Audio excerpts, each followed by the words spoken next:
Hey everyone, welcome back to DIY with Dewey. Today we are diagnosing an AC unit on an Acura TL. This information is the same for all 2009 to 2014 Acura TLs.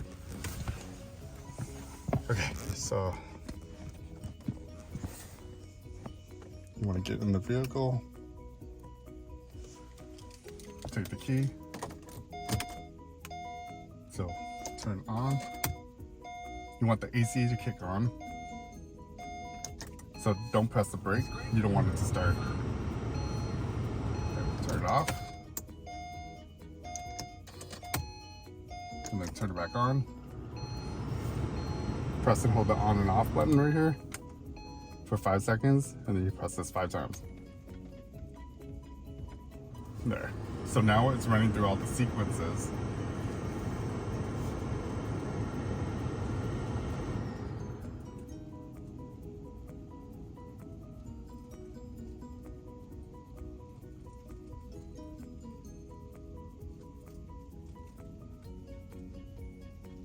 Okay, so that's the error it's giving us right now.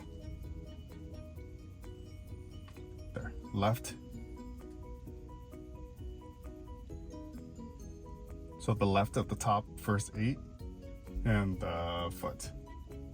Okay, we're gonna go ahead and look it up, and I'll get back to you with what it means. Okay, so what we just did was this diagnostic sequence right here. So troubleshooting, use Self Diagnostic function without the HDS system. But we just did that, and here's the error codes over here for the results.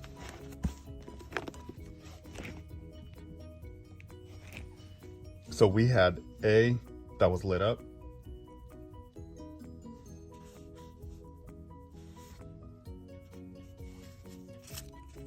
and you can just basically, depending on which one is lit up on your vehicle, it'll tell you what's the issue. There's more of the diagnostic. Okay, so the issue that's showing on our system is A and mode right here. So there's an open and short on driver's mode control. So we have an issue with the mode control. So that's what my first thought was. I have the parts on ordered already, and then when they get in, I'll show an installation video on it.